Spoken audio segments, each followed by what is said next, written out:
여러분 반갑습니다. 오늘은 2024년 10월 1일입니다. 건군 76주년이 되는 해입니다. 우리나라의 국군은 1948년 창립 이래에 76주년이 됐는데요. 그 당시에는 10만 명이 안 됐습니다. 그러다가 6.25 전쟁 끝날 무렵에 한미동맹 체결되고 이후에 70만 국군으로 성장하게 됩니다. 그리고 경제 원조를 받게 되죠. 이승만 정부 당시에 이 국군들에게 국가에서 국비 유학생으로 미국에 10,000명 정도를 군인들을 선발해서 보냈다고 합니다. 박정희 대통령도 그 당시에 포함되어 있었다고 하죠.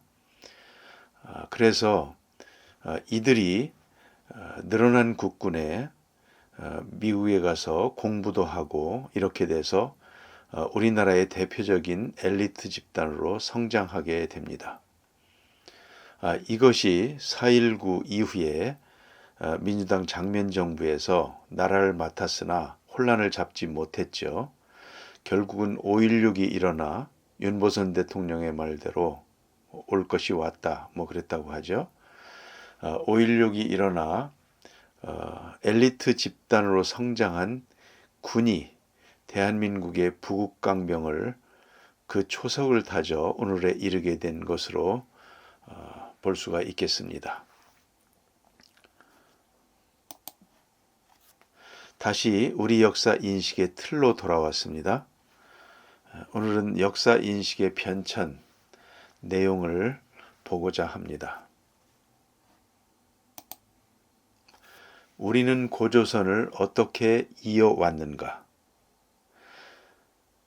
이 질문을 제가 처음 갖게 된 것은 EBS에서 단군 조선을 어떻게 볼 것인가 하는 방송이 있었죠.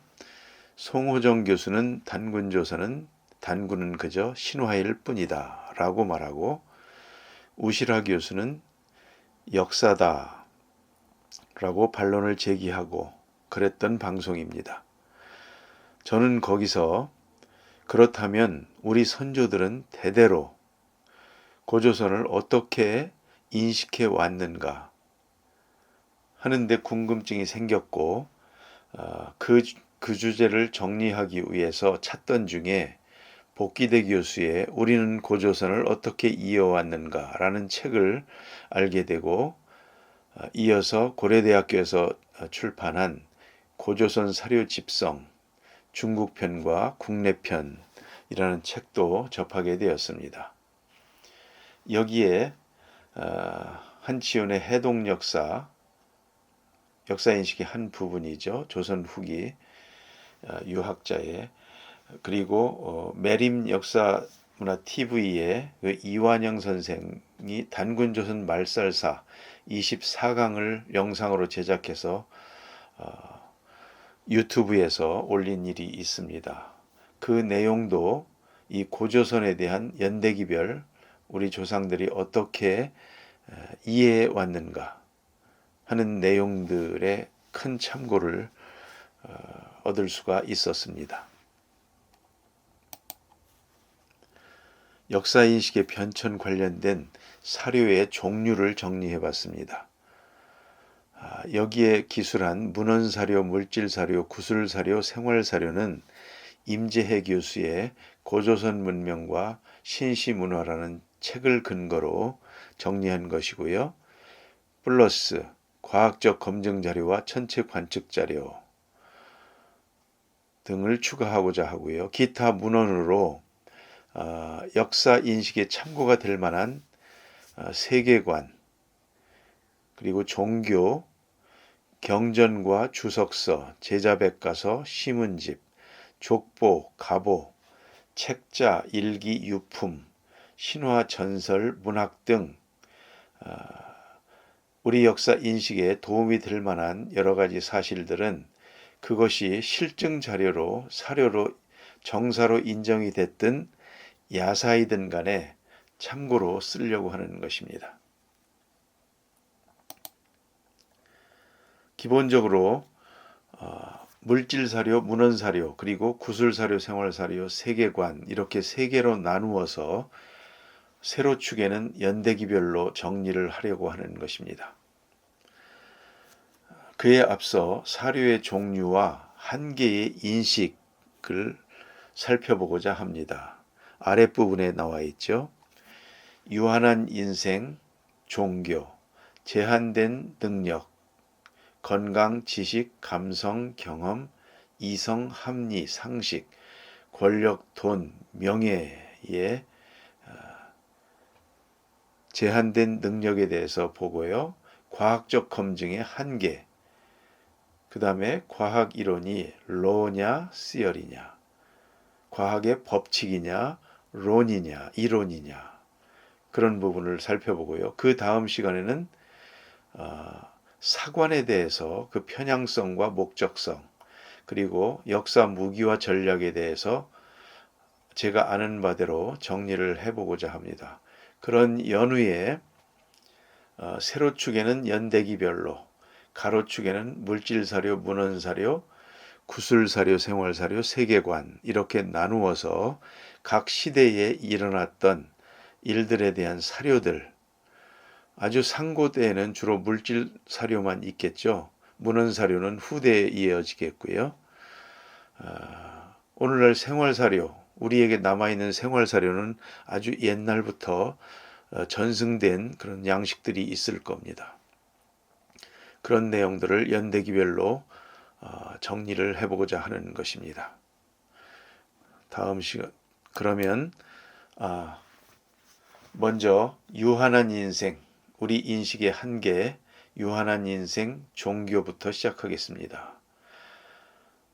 왼쪽 연대기 표는 제가 전에 영상에서 많이 보여드린 그런 영상들입니다. 여기서 70378년에 대해서 구독자분들이 많이 보셨고 의문도 제기하신 그런 내용이 되겠습니다. 이 삼성기 기록 63,182년에 대한 고찰 부분을 생각을 해봅니다. 환국은 7세를 전하니 그 영년은 3301년인데 혹자는 63,182년이라고도 하니 어느 것이 옳은지 알 수 없다. 삼성기전 하 2장 5절에 이렇게 쓰여 있습니다. 혹자는 63,182년이라고도 하니 어느 것이 옳은지 알 수 없다. 저는 이 구절이 걸립니다. 적어도 이러한 기록을 남긴 저자가 아무 의미 없이 63,182년을 언급했다고는 전혀 이해할 수가 없습니다. 제 상식으로는요. 분명히 뭔가를 들었거나 기록이 있거나 다만 모를 뿐인 것이죠. 그렇게 볼 때 이 63,182년이라고 한다면 그것이 과연 역사적으로 가능한 일일까 불가능한 일일까 이걸 한번 알고 싶었습니다. 그래서 홍익인간 7만 년 역사에서 그 저자는 7만 0378년부터 이렇게 시작하는 것으로 했는데요. 거기에서 7197년 우리 환국이 시작됐다고 하는 걸 빼면 63,182년 이렇게 나옵니다. 이 시대를 전 환국 시대다 혹은 삼신 시대다 이렇게 말을 합니다. 이것은 선도적 시간관에 의해서 그리고 우리 간지라는 것이 있죠. 12간지. 그것에 의해서 이 부분의 전문가 입장에서 계산을 했다고 합니다. 저는 이 내용을 그렇다고 할 뿐 전문가가 아닙니다. 그러나 그 내용들, 설명하는 내용들을 한번 가지고 정리를 해본 것입니다. 전에 말씀드린 바 있죠. 원회, 운세, 연월, 일시, 우리의 시간관이 그렇답니다. 그래서 하나의 원은 회가 12개 모이고 한 회는 운이 30개가 모이고 한 운은 새가 12이 모이고 이렇게 나간답니다. 30년이 1세가 되고 12월이 1년이 되고 30일이 1월이 되고 12시간이 자축인묘해서 12시간이 1일이 되고 이렇게 따진답니다. 그렇게 해서 간지상으로 선천 43,200년, 중천 43,200년, 후천 43,200년 이렇게 해서 129,600년을 우주의 1년으로 보는데 현재는 후천 19,982년 작년 기준입니다. 를 지나고 있다는 것입니다. 그래서 마고성 시대, 삼신 시대 이렇게 해서 나름대로 70,378년을 마고성 시대, 삼신 시대 원년으로 이렇게 계산을 했다는 겁니다. 그 조홍근 저자죠. 역법이 시작된 해는 마고성의 황공씨 시대인 서기전 25,858년 개해년이며 이 개해년이랍니다. 서기전 70,378년 개해년이 마고 기원임을 밝혔다라고 적고 있습니다. 이것이 우리의 역사 상식으로 오늘날 과학적 실증주의를 토대로 하는 역사 상식으로 가능한 일일까? 그걸 보고 싶은 것입니다. 우리의 역사 교과서와 나와 있는 내용들을 다시 정리해 봤습니다. 하단입니다. 기원전 40만 년에서 3만 년 사이에 매장 풍습이 생겼답니다. 구석기 중기입니다. 기원전 40만 년경 매장 풍습이 생겼다는 얘기들이 교과서에서도 본 바가 있습니다. 또한 기원전 10만 년경에 네안데르탈인에 의한 시신 매장 흔적이 있었고 이 매장 풍습이 종교적인 장례 의식과 함께 가는 것으로 여겨집니다. 그렇게 설명을 하고 있습니다.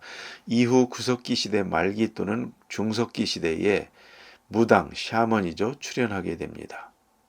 16만 년 전부터 4만 년 전까지 프랑스 르무스티의 유적, 부장품, 주먹도끼가 나옵니다. 장례 풍습이 있고 장례 의식이 있고 부장품이 나옵니다. 10만 년 전부터 13,000년 전까지 이라크 샤니다르 동굴에서는 네안데르탈인 어린아이가 약 6만 년 전 시신이라고 합니다. 꽃으로 덮여 있었다고 합니다. 우리나라에서도 4만 년 전에 충북 청원 두루붕 동굴에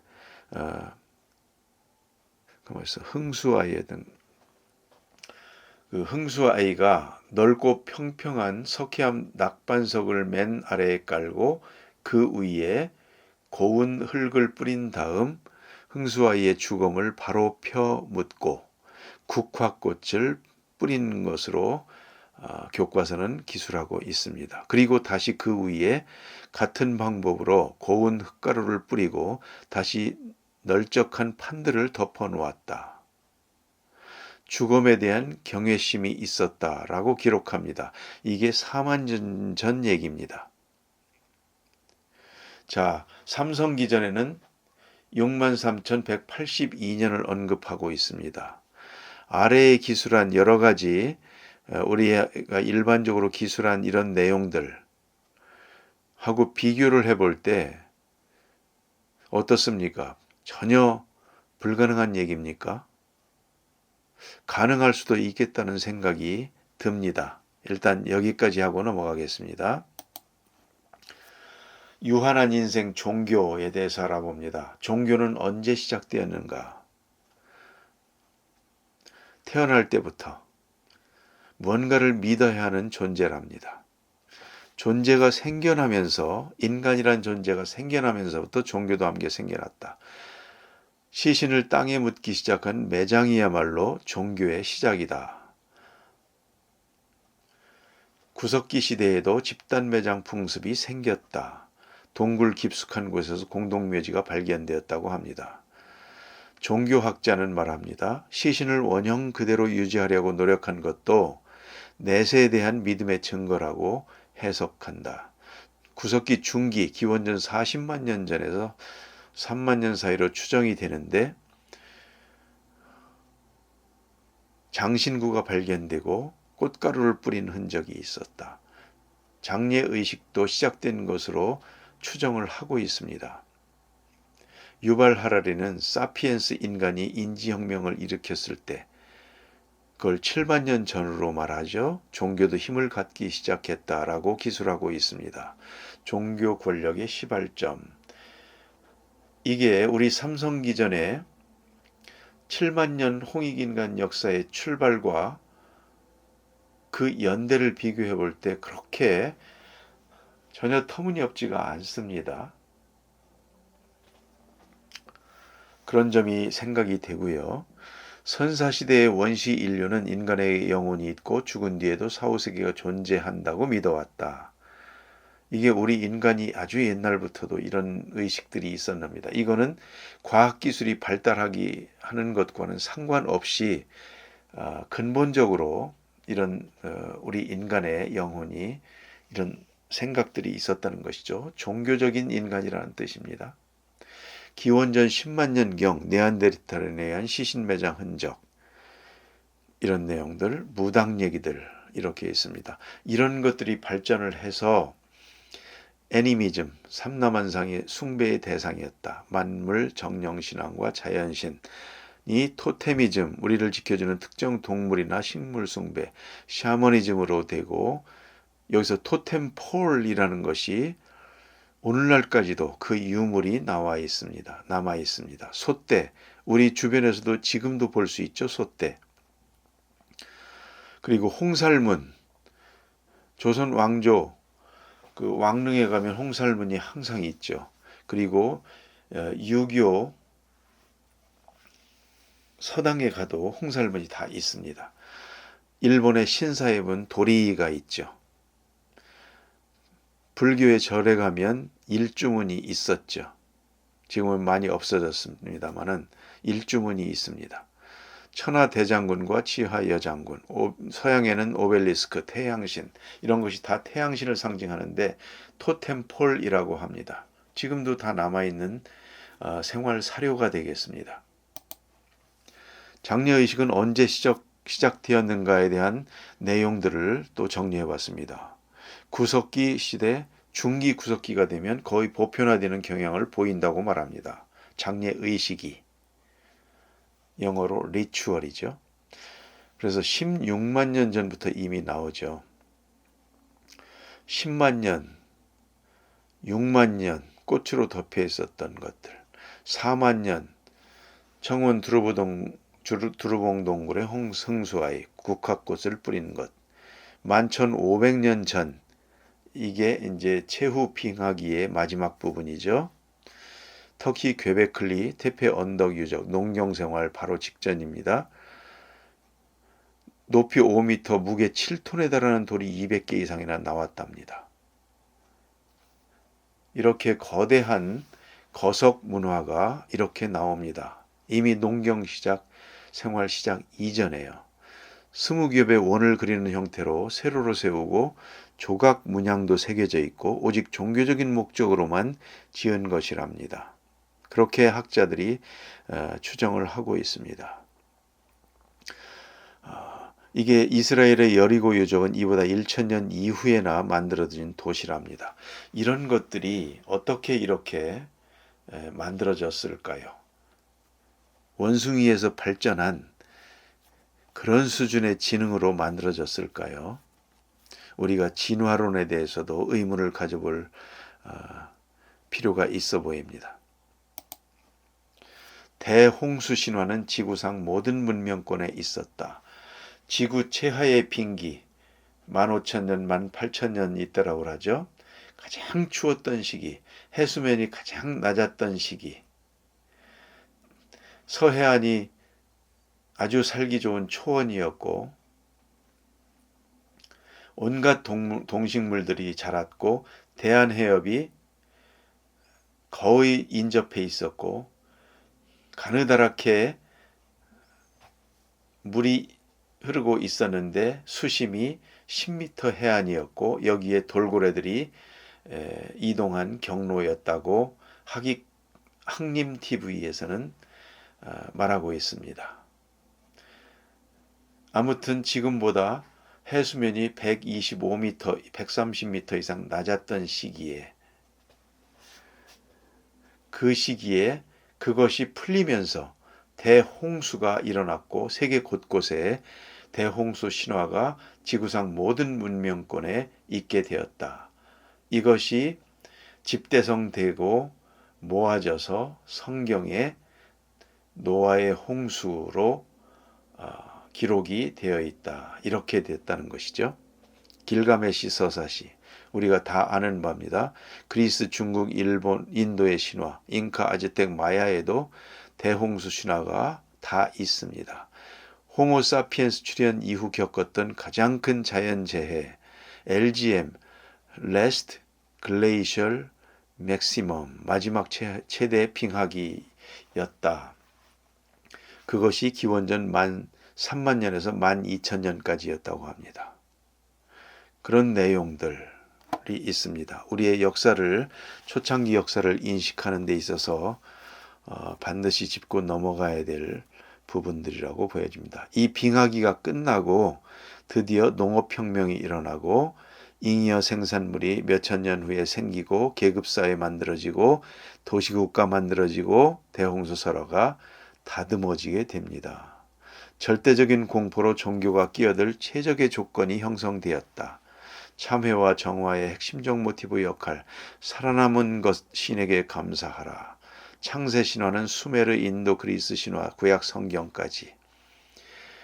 God's trap, 신의 함정이라는 것이 있답니다. 인간이 죄지을 빌미를 만들어 놓았다. 금단의 열매, 판도라 상자, 최고의 함정은 호기심 트랩이다. 이렇게 종교학자들은 설명을 하고 있다고 합니다.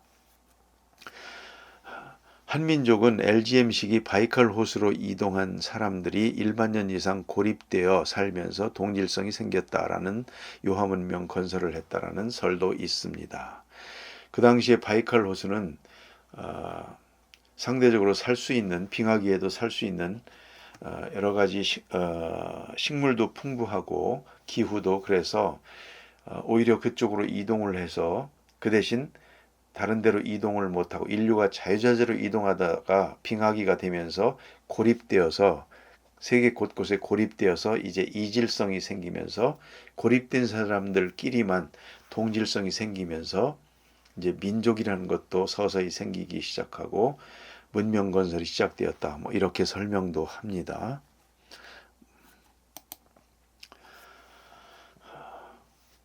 이것은 유황기 선생의 7만 년 하늘민족의 역사에 나오는 내용을 발췌해 본 것입니다. 9만 년에서 8만 8천 년 전 이후 시대, 8만 8천 년부터 7만 5천 년 전까지 약 13,000년간이나 현재와 비슷한 기후가 계속되었답니다. 고도 문명이 존재할 수 있는 기간이었다는 것이죠. 그러니까 인간의 지능이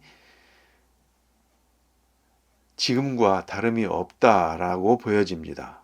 이때에도 7만 5천 년에서 7만 3천 년 전후 이후 시대에 이 북극이 캐나다 유콘 지역에 이동된 시대였답니다. 북극이 계속 이동했다라고 말합니다. 이때 기온이 약 5도나 급강하했다가 급상승했으므로 충격적인 지구 변동이 있었다. 이 시기에 인도양에 있던 레무리아 대륙이 침몰했다고 하며 수천 미터의 바닷물은 지구를 휩쓸었을 것이며 사람들은 자연히 고지대에 모여 살게 되었을 것이다 라고 기록합니다. 7만 3천 년에서 6만 5천 년 전 온난시대로 약 8천 년간 지속되었으므로 문명생활이 가능하며 후반기에는 고도문명을 이루었을 충분한 기간이다 라고 설명하고 있습니다. 그러면서 아래 붉은색입니다. 이 시대에 세계적인 문명이 존재했다는 연구 보고는 우리를 놀라게 하며 세계 각지에서 유물 유적과 기록이 발견되고 또 연구되는 시기에 환국의 역사 시기가 있었다는 기록이 삼성기와 환국 본기에 나타남으로써 그 기록들에 대한 우리의 신중한 자세를 요구하고 있다. 기록이 없는 역사는 전설이나 신화로 전해진다는 면에서 삼성기의 기록이 전설이나 신화에 근거했다고 가정하더라도 사실과 일치함을 알 수 있게 해준다라고 유한기 선생은 말하고 있습니다. 이분은 우리나라의 선도, 단학 이런 부분들을 오랫동안 연구한 분으로 알고 있습니다. 이런 부분으로 7만 년 우리 역사 이런 부분들을 그냥 무시하기에는 여러 가지 생각들을 많이 하게 됩니다. 종교에 대한 결론입니다. 왼쪽 상단입니다. 우리는 이 그림에 너무 익숙해져 있다 라고 주제를 다뤄봤습니다. 하단입니다. 우리는 아담보다 지능이 발달했을까? 우리가 지능도 원숭이에서 인간으로 이렇게 발전하는 것으로 됩니다만은 성경에 따르면 그렇지가 않습니다. 아담과 우리는 지능이 같습니다. 매장 풍습은 40만 년 전에 시작됐다. 장래의식이 있었다. 7만 년 전 인간이 인지혁명을 일으켰을 때 종교도 힘을 갖기 시작했다. 6만 년 전에는 배를 타고 호주 대륙을 건너갔다. 6만 년 전 현생 인류가 사용했던 황토 안료, 갈려진 숫돌, 실크리트, 석기, 모르타로 목탄이 발견되었다. 7만 3천 년 전에서 6만 5천 년 전 고도문명을 이루었을 충분한 기간이다. 빙하기에는 수많은 동굴 벽화를 남겼다. 앞에서 했던 내용들을 정리해 본 것이고요. 우리는 지금 사기 그릇을 사용하고 있다. 동시에 가까운 산에 올라가면 불교의 심오한 진리도 만날 수 있다. 이 둘은 동시대에 공존하고 있다. 제가 한번 적어본 것입니다.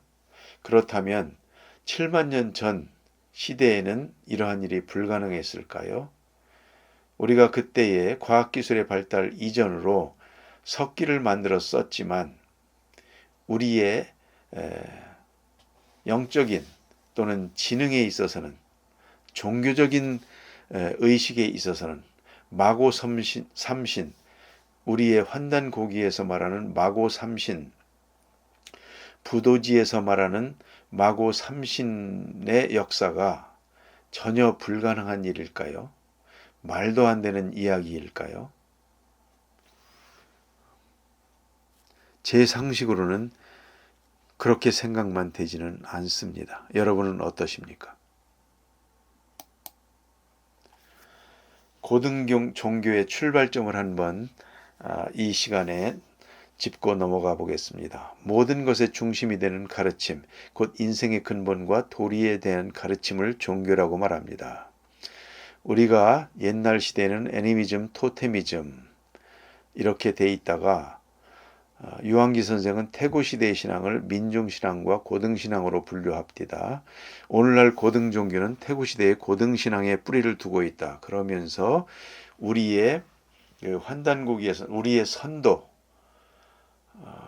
이러한 신앙을 천부경 이러한 신앙들을 고등신앙으로 말하고 있습니다. 이 마고 환국으로부터 수메르 길가메시 서사시로 페르시아 조로아스터교 태양신 선악 부활 영생 메시아 개념이 유대교로 전파되고 그것이 오늘날 기독교 이슬람으로 이어졌다.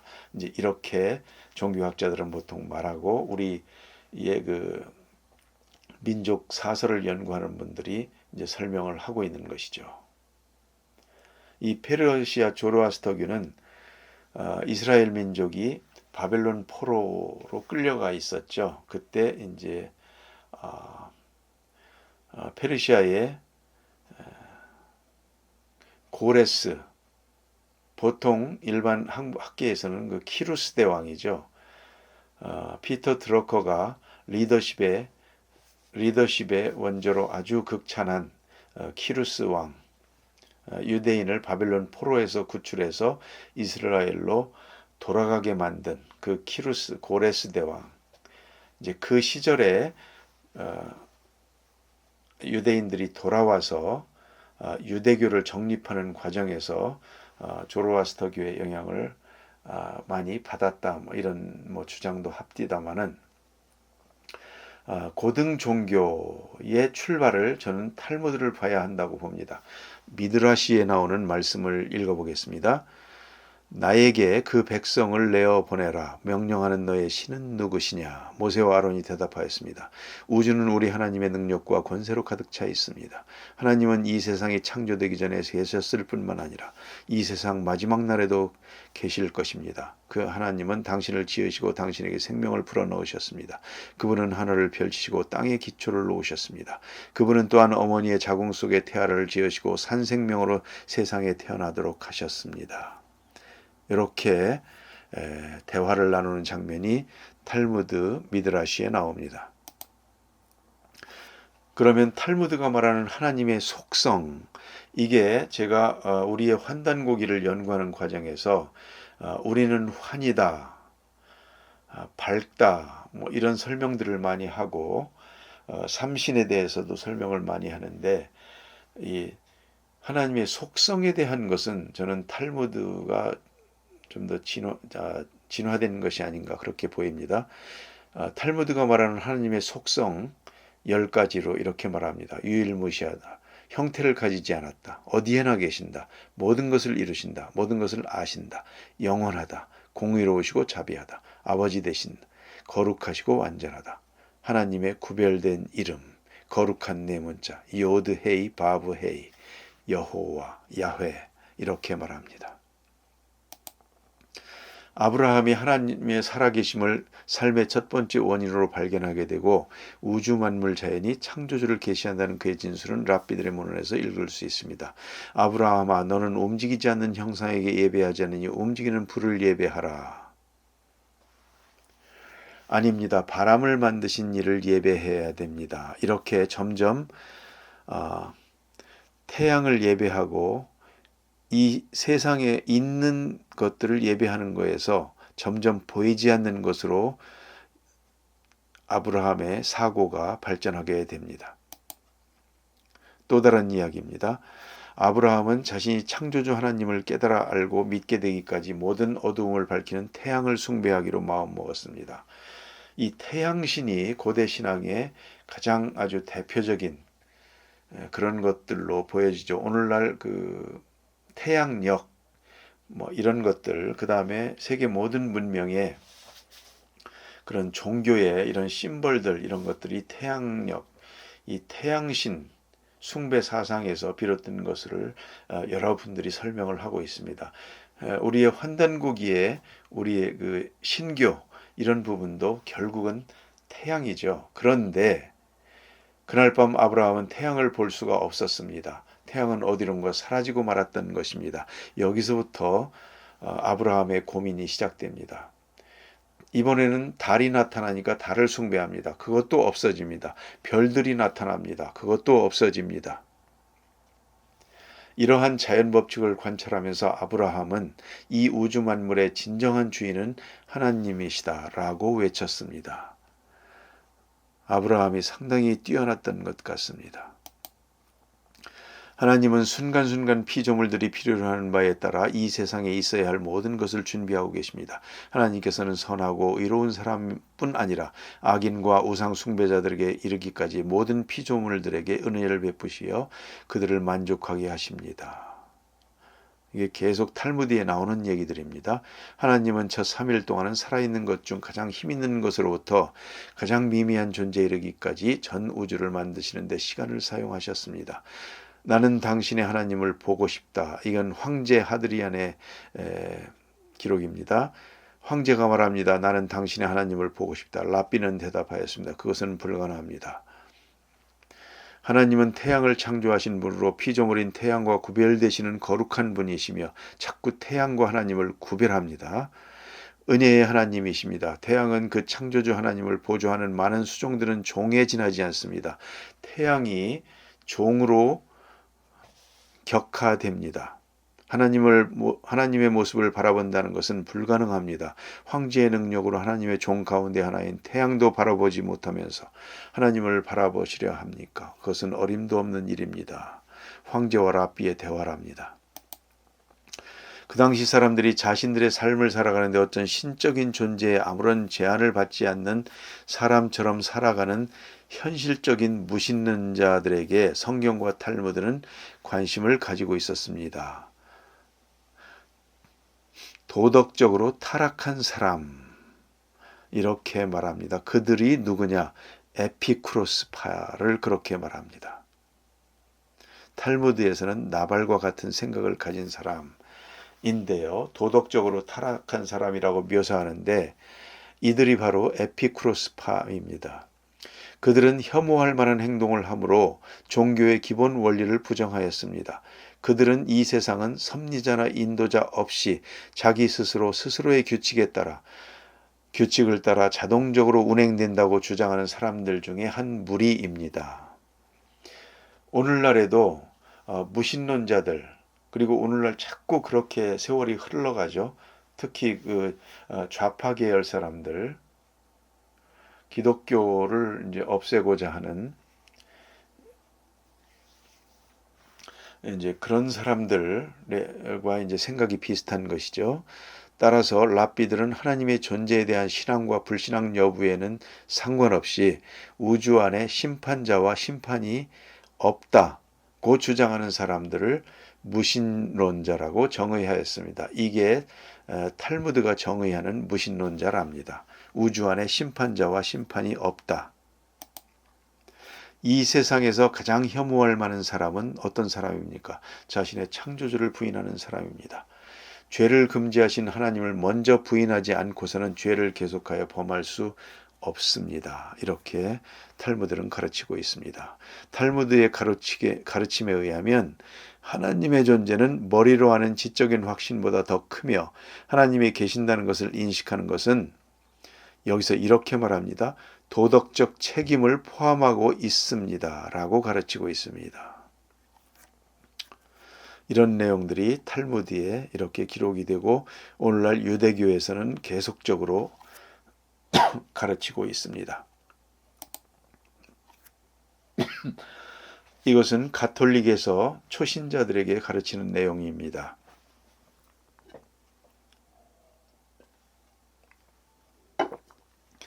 인간에게는 근본적 질문이 있습니다. 도대체 내가 왜 태어났을까? 정말 신은 존재할까? 고통이란 무엇일까? 우리가 죽으면 어떻게 될까? 어떻게 살아야 바르게 사는 것일까?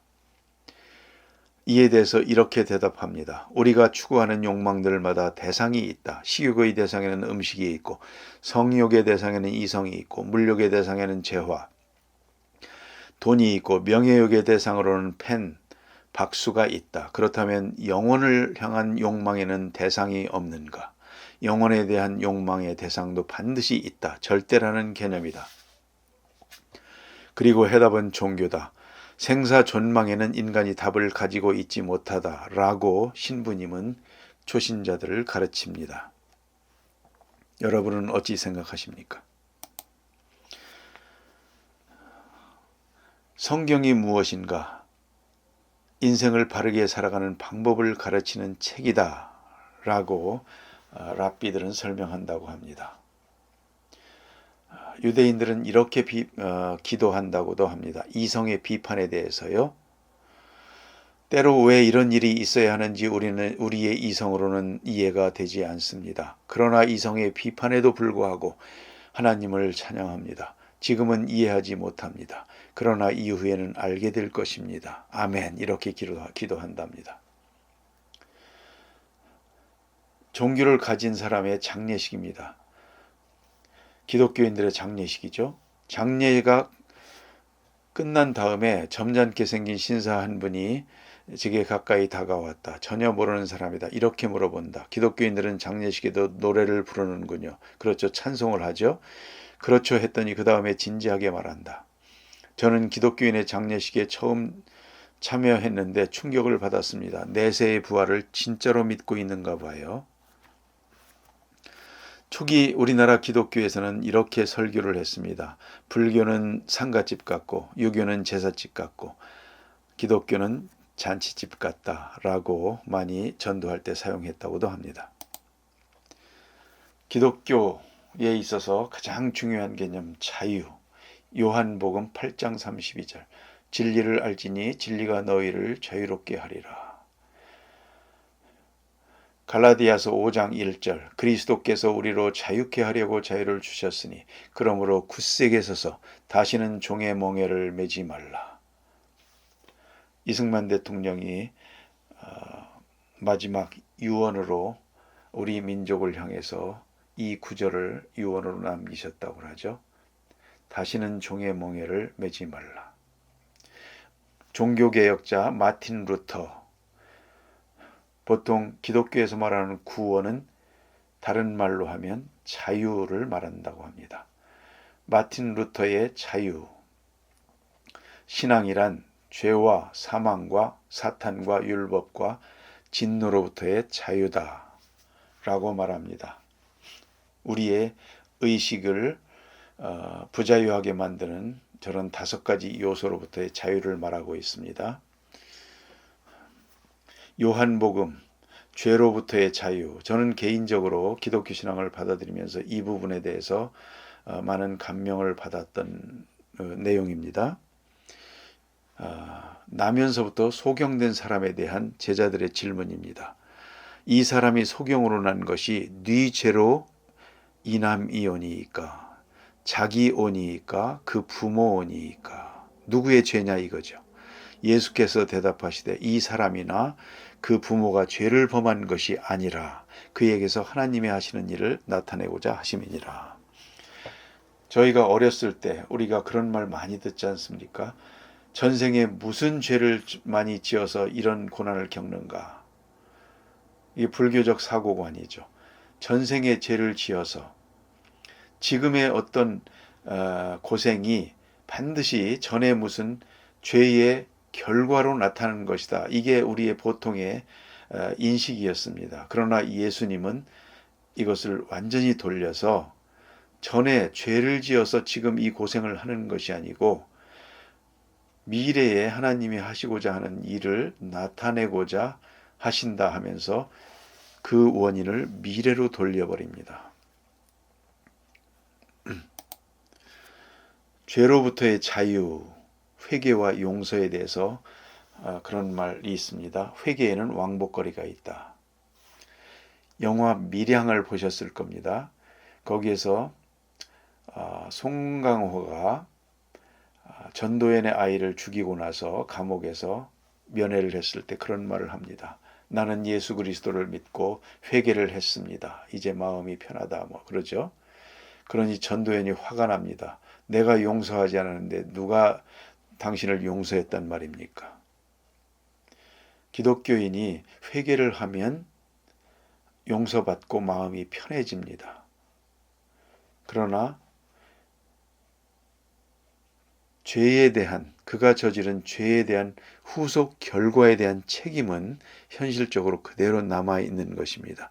이것을 회개에는 왕복거리가 있다라고 말합니다. 또한 죽음으로부터의 자유를 한번 볼까요? 스데반의 순교. 사도행전 6장 15절에 나오죠. 공회 중에 앉은 사람들이 다 스데반을 주목하여 보니 그 얼굴이 천사의 얼굴과 같더라. 죽으면서도 이렇게 말합니다. 주여 이 죄를 그들에게 돌리지 마옵소서. 이 말을 하고 자니라. 이렇게 죽을 수 있겠습니까? 무신론자라면? 또한 순교사를 봅니다.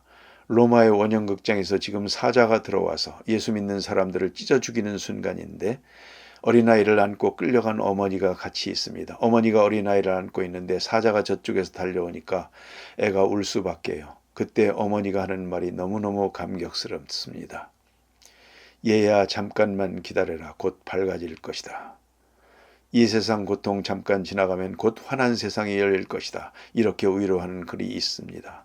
역설적이죠. 종교를 부인할 경우에 우리가 이런 죽음을 맞이해서 이렇게 말할 수가 있을까요? 독일의 신학자 본 헤퍼, 히틀러의 나치 정권에서 35살에 순교를 합니다. 그 죽음 직전에 이렇게 말합니다. 이제는 끝이다. 그러나 나에게는 끝이 아니다. 시작이다. 삶의 시작이다. 라고요.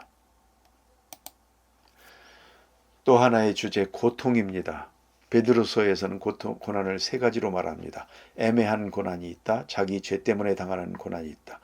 그리고 의를 위한 고난이 있다. 그리스도인은 의를 위하여 고난을 받고 순교해야 된다. 그런 것이죠. 애매한 고난이 너무도 많습니다. 내가 왜 죽어야 되느냐? 왜 나에게만 이런 일이 있어야 되는가? 그런 것들이죠. 다음에 자기 죄 때문에 당하는 고난. 이에 대해서는 소크라테스 생각이 납니다. 소크라테스가 이제 죽임을 당하기 위해서 끌려가죠. 제자들이 울면서 말합니다. 억울합니다. 우리 스승님이 무슨 죄가 있다고 사형을 당해야 합니까? 그러자 소크라테스가 말했다고 하죠. 그러면 내가 죄가 있어서 죽어야 되겠는가? 라고 했다고 합니다. 참 철학자다운 위대한 말이 아닐 수가 없습니다. 니체의 고민입니다. 지금까지 인류에게 광범위하게 내려진 저주는 고통이 아니라 고통의 무의미함이었다. 애매한 고난, 도대체 왜 고통을 겪어야 하느냐, 그런 얘기죠. 일반적 해석, 주로 종교적 해석이죠. 죄에 대한 징벌이다. 인간에 대한 신의 시험과 교육이다. 이에 대한 반론들이 있습니다. 고통의 유용성, 지양될 수 없는 고통과 지양되어야 하는 고통, 이렇게 나누기도 하고요. 이건 철학에서 이렇게 나누는 것입니다. 고통과 불행을 만드는 것은 바로 지나친 욕구다. 자족하라, 불필요한 욕망, 철학하라. 이것이 바로 탈무드가 말한 도덕적으로 타락한 사람들이라고 말한 에피쿠로스 학파의 주장이기도 하답니다. 그 외에 철학자들, 칸트, 헤겔, 하이데거, 아인슈타인, 이런 사람들은 종교에 대해서 고민하는 흔적들을 생각을 했고요. 신학자들, 폴 틸리, 얼티밋 컨선, 이런 부분, 제가 지혜관이라는 유튜브 영상의 대문에 얼티밋 컨선, 이게 폴 틸리의 말을 인용한 것입니다. 윌리엄 제임스, 칼 바르트, 제가 칼 바르트도 종교적인 그런 데에서는 인용을 많이 하는데, 칼 바르트의 얘기, 그 다음에 기독교의 본질은 체험이 아니라 하나님과 끊임없이 관계를 만들어 나가는 것이다. C.S. 루이스, 기독교 변증가죠. 미어 크리스티애니티, 순전한 기독교, 그런 내용들 눈으로 보시면 되겠습니다. 여기서 한 가지 이단으로 인정되는 자유주의 신학, 이건 한마디로 성경 중에서 성경은 영적으로 계시를 받아 쓴 것이 아니다. 그 다음에 성경의 기적, 그건 우리의 이성으로 이해할 수 없는 부분, 그거는 인정하지 말자. 이제 그런 내용입니다. 성경도 오류가 있다. 이게 자유주의 신학입니다. 그리고 이것이 점점 오늘날 이제 대세가 되어가고, 미국의 마지막에 프린스턴 신학이 이제 근본주의 신학이라고, 보수주의 신학이 이제 프린스턴 신학교에서 마지막으로 있다가 결국은 이제 자유주의 신학에 패배를 하게 되죠. 오늘날의 대세가 되어 있습니다. 그러나 개인적으로는 신앙생활을 하는 데 있어서는 성경을 그대로 믿는 것이 신앙생활에 도움이 되지, 요건 믿고 요건 믿지 않고, 우리가 이해할 수 있는 부분은 믿고 받아들이고 이해할 수 없는 부분은 받아들이지 않고, 이렇게 해서는 신앙생활이 별 도움이 안 되는 것 같습니다. 신앙에 대해서 부정적인 내용들, 슐라이어마흐, 그런 내용들 쭉 있죠. 그 다음에 가장 부정적인 것 중에 하나가 막시즘이죠. 그 다음에 프로이드도 그렇고요. 인류 역사에 위대한 역할을 한 유대인들이 많지만 인류 역사를 망가뜨린 가장 현대학이 망가뜨린 두 사람의 유대인, 프로이드와 마르크스를 꼽기도 합니다. 그 사람들이 한 얘기들, 이런 것들이죠. 종교는 억압받는 사람들의 탄식이며 잔악한 세상의 정서이고 영혼 없는 상태의 영혼이며 결국 민중의 아편이다. 좌익운동을 한 사람들은 아주 많이 들어본 얘기일 것입니다. 오늘날 만들어진 신 도킨스, 종교에 대해서 아주 신랄하게 비판을 많이 했죠. 유발 하라리마저도 종교는 인간이 만든 상상의 질서일 뿐이다 라고 말하고 있습니다. 여러분들이 이 종교에 대한 각자의 생각들이 있을 것입니다. 두 번째로 시간이 많이 지체됩니다만 제한된 능력, 건강 이 부분에 대해서도 간단하게 보겠습니다.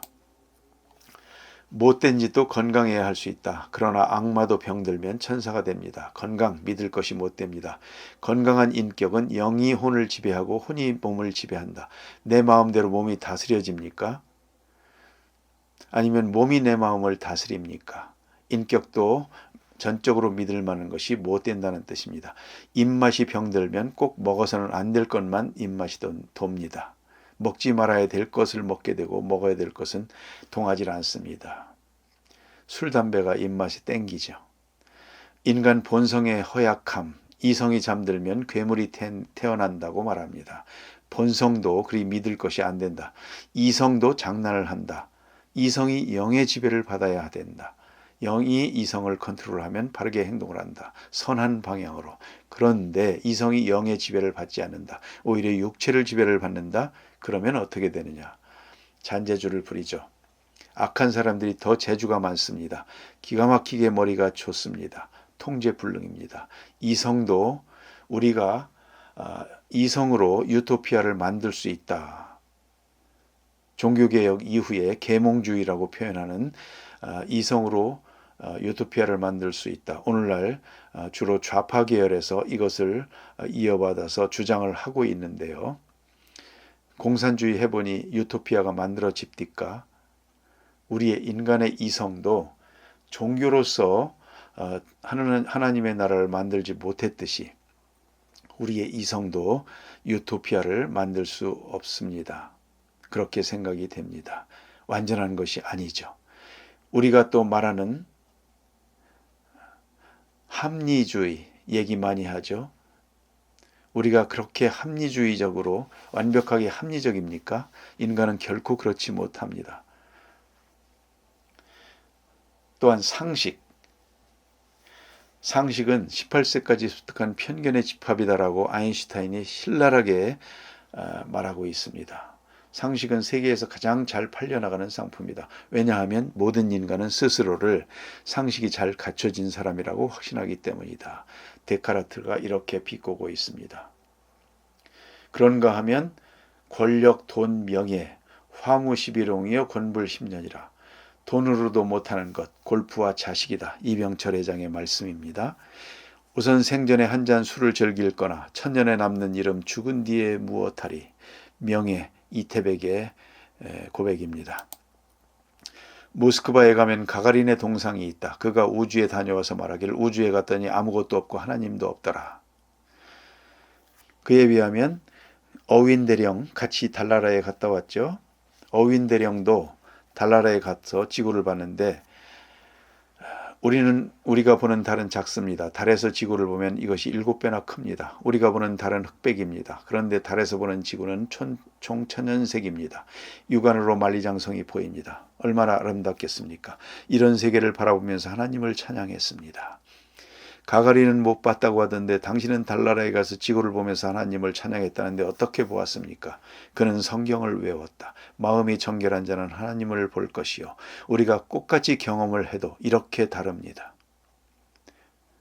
실제적으로 많이 경험하고 있는 사실들 아닙니까? 이것은 북녘땅에 갔을 때 김일성대학 철학교수와 목사와의 대화입니다. 철학교수가 말합니다. 보지도 못한 하나님을 왜 믿습니까? 목사가 대답합니까? 보이지 않는 것은 없습니까? 보이는 것과 보이지 않는 것 어느 것이 더 많습니까? 어느 것이 더 근본적입니까? 그런데 중요한 것은 이것이다. 보이지 않는 그 힘, 그로 인하여 보이게 되었는데 그 보이지 않는 그 무한한 힘의 세계, 그것을 인격이라고 하느냐 물질이라고 하느냐, 그것이 문제다. 당신들은 물질이 변해서 인격이 되었다고 한다. 기독교에서는 인격이 먼저이고, 그래서 인격에서 물질 세계가 창조되고 또 인격 세계도 창조되었다고 생각을 한다. 다시 한번 묻는데, 만물의 근원이, 그 생명의 원천이 비물질이냐 물질이냐 아니면 인격이냐 물질이냐. 철학 교수가 대답을 못합니다. 그러자 공산당 간부가 교수 동무 뭐라고 말 좀 하시라요 그랬답니다. 한번 생각해 볼 문제입니다. 믿음에 관한 것도 이렇게 정리해 봤습니다. 눈으로만 읽고 넘어가겠습니다. 믿음이란 먼저 지식에 근거한다. 두 번째는 감성이다. 중요하지는 경험이다. 그것들의 불완전함을 또한 생각을 해보고자 하는 것입니다. 이성, 마음, 경험 이런 것들에 대한 고찰 이런 것들에 대한 글들을 제가 따와봤으니까 시간 되시는 분들은 한번 읽어보시면 되겠습니다. 과학적 검증의 한계입니다. 사과가 나무에서 떨어집니다. 뉴턴, 나는 아름다운 조개와 매끄러운 조약들을 찾으며 해변을 즐겁게 거니는 소년과 같았다. 내 눈앞에는 미지의 진리가 가득한 바다가 펼쳐져 있었다. 나는 모르는 것이 많다. 그것은 위선입니다. 그러자 아인슈타인이 대답합니다.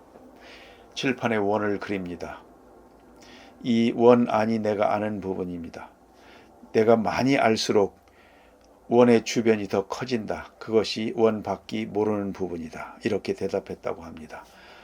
생각해 보십시다. 우리의 이성으로, 우리의 과학의 발전으로 점점 더 많은 것을 알게 됩니다. 종교를 대체해 가려고 합니다. 신의 경지, 전지전능한 신의 경지라고 생각해 볼 때 우리의 지금 지적 수준은 어디까지입니까? 뉴턴의 말대로 바닷가에서 조개를 줍는 수준입니까? 아니면 거의 전지전능까지 와 있습니까? 과학적 검증의 한계를 생각해 볼 수 있을 것입니다. 그래서 검증되지 않은 그러한 어떤 역사적인 스토리를 무조건 부정하는 것의 위험성을 말해보고자 하는 것입니다. 마지막으로 law or theory입니다. 창조와 진화에 대한 쟁점입니다. 과학에는 법칙이 있고 이론이 있다고 합니다. 에너지 법칙이라고 하죠. 에너지 이론이라고 안 합니다. 진화론이라고 하지 진화의 법칙이라고 말하지 않습니다. 과학의 법칙이 아니고 특히 고고학, 이러한 역사와 관련된 과학적 검증은 법칙이 아니고 전부 이론입니다. 과학적 이론의 대표적인 것이 진화론이요. 또 하나가 제가 연대표를 작성할 때 많이 인용을 했습니다만 빅뱅론이죠. 그것도 이론이지요. 그래서 이러한 과학일지라도 이론은 여러 가지 견해가 있을 수 있고 그걸 전적으로 수용하거나 또는 강요해서는 안 될 것입니다. 이렇게 진화론에 대해서도 생각들이 많습니다. 지구가 46억 년이라고 주장하는가 하면 성경의 창조과학을 믿는 사람들은 젊은 지구를 말하고 있습니다. 생각해 볼 부분입니다. 이것은 오랜 지구를 근거로 한 진화론, 그런 내용들입니다. 아메바에서 From so simple a beginning 이었다고 말합니다. 그럴까요? History of Life on Earth, 주라식 파크도 있죠. 이렇게 보통 우리가 배우고 점점 이걸 하나의 진리로 법칙으로 하는데 이것은 이론입니다. for evolution to occur. 여기에서 여러 가지 진화의 조건들을 설명을 하고 있습니다. 진화론에 대한 반론입니다. 창조론. 무에서 유가 창조될 수 있을까요? 무기물에서 유기물이 창조될 수 있을까요? 생명체에서 인격체로 진화될 수 있을까요? 여러분은 어찌 생각하십니까? 동물원에 갑니다. 아들을 데리고 갑니다. 원숭이를 보고 저것이 옛날에 우리의 조상이었다라고 한번 말해 보십시오. 설명해 보십시오. 아이들이 과연 그렇구나 수긍합니까? 어안이 벙벙해 할 것입니다. 전부가 그럴 것입니다. 아이들은 전혀 이해를 못할 것입니다. 46억 년이냐 6천 년이냐 이론이기 때문에 이렇게 논쟁이 있는 것입니다. 과거에 전에 영상에서 설명한 바가 있기 때문에 넘어가겠습니다. 이런 부분들이 있죠.